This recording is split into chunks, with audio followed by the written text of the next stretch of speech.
ఆంధ్రప్రదేశ్ రాజకీయాల్లో ప్రస్తుతం చర్చనీయాంశంగా మారిన అంశం మ్యావిగన్.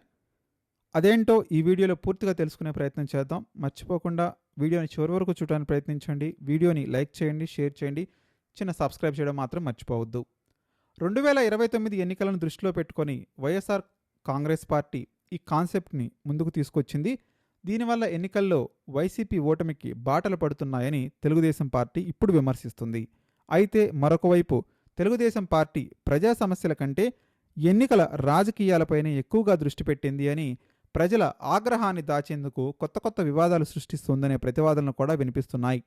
మంచి పాలనపై నమ్మకం ఉన్న ప్రభుత్వం ప్రజల అవసరాలపై దృష్టి పెడుతుందని, కానీ భవిష్యత్తులో అనిశ్చితి ఉన్నవారే ఎన్నికల లెక్కల్లో పడతారని వ్యాఖ్యలు కూడా వస్తున్నాయి.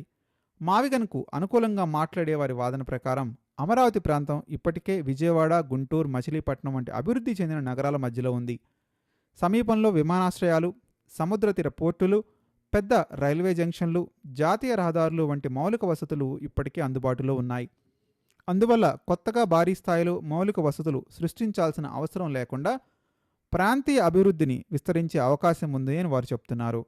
ఈ ప్రాంతాన్ని రాష్ట్ర వృద్ధికి ఒక కేంద్రంగా కాకుండా విస్తృత అభివృద్ధి మండలంగా తీర్చిదిద్దాలనే ఆలోచనని మావిగన్గా వివరిస్తున్నారు.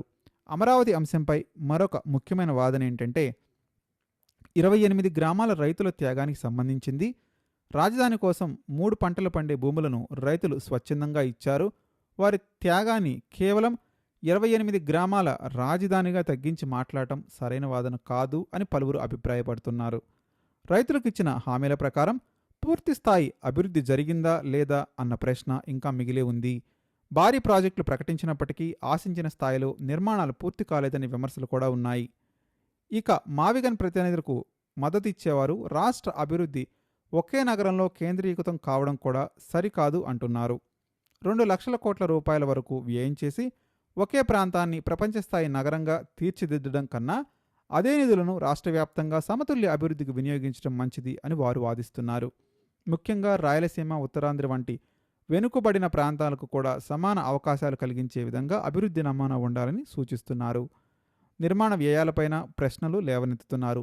ప్రపంచ స్థాయి ప్రభుత్వ భవనాలు, పార్లమెంట్, అసెంబ్లీ నిర్మించడానికి సాధారణంగా చదరపు అడుగుకు చాలా తక్కువ ఖర్చు అవుతుండగా అమరావతిలో ప్రతిపాదించిన భవనాలకు అసాధారణంగా అధిక వ్యయం చూపించడం ఎంతవరకు సమంజసమనే సందేహాలు కూడా వ్యక్తమవుతున్నాయి. ప్రపంచ స్థాయి నిర్మాణం పేరుతో అవసరానికి మించి ఖర్చు చేయడం ప్రజాధన వినియోగంపై లేవనెత్తుతూనే విమర్శకులు పేర్కొంటున్నారు. అయితే మావిగన్ ప్రతిపాదన అంటే అమరావతిని పూర్తిగా పక్కన పెట్టేయడం కాదని, అమరావతి కూడా ఆ అభివృద్ధి ప్రాంతంలో భాగంగానే ఉంటుంది అని దాని అనుకూల వర్గం స్పష్టం చేస్తుంది. రాజధాని అభివృద్ధి కొనసాగుతూ దాని చుట్టూ ఉన్న పట్టణాలు, పరిశ్రమలు, పోర్టులు, రవాణా కేంద్రాలను కలుపుకొని సమగ్ర ఆర్థిక మండలంగా నిర్మించాలనే ఉద్దేశమని వారు వివరిస్తున్నారు. దీంతో రాష్ట్ర అభివృద్ధి ఒకే ప్రాంతానికి పరిమితం కాకుండా విస్తృతంగా జరుగుతుంది అని అభిప్రాయపడుతున్నారు. మొత్తంగా చూస్తే మావిగన్పై జరుగుతున్న చర్చ కేవలం రాజకీయ నినాదంగా కాకుండా ఆంధ్రప్రదేశ్ భవిష్యత్తు అభివృద్ధి నమూనాపై జరుగుతున్న పెద్ద చర్చగా మారుతుంది. ఒకవైపు రైతుల హక్కులు, అమరావతి అభివృద్ధి, మరొక వైపు ప్రాంతీయ సమతుల్యత, ప్రభుత్వ వ్యయం, మౌలిక సదుపాయాల వినియోగం వంటి అంశాలు ఈ చర్చలో ప్రధానంగా నిలుస్తున్నాయి. రాబోయే రోజుల్లో ఈ అంశం రాష్ట్ర రాజకీయాల్లో మరింత ప్రాధాన్యత సంతరించుకునే అంశంగా కనిపిస్తుంది. మీరు కూడా మీ అభిప్రాయాన్ని మర్చిపోకుండా కామెంట్ రూపంలో తెలియజేయడానికి ప్రయత్నించండి. మావిగన్ మంచిదా, అమరావతి మంచిదా? మర్చిపోకుండా కామెంట్ చేయడానికి ప్రయత్నించండి.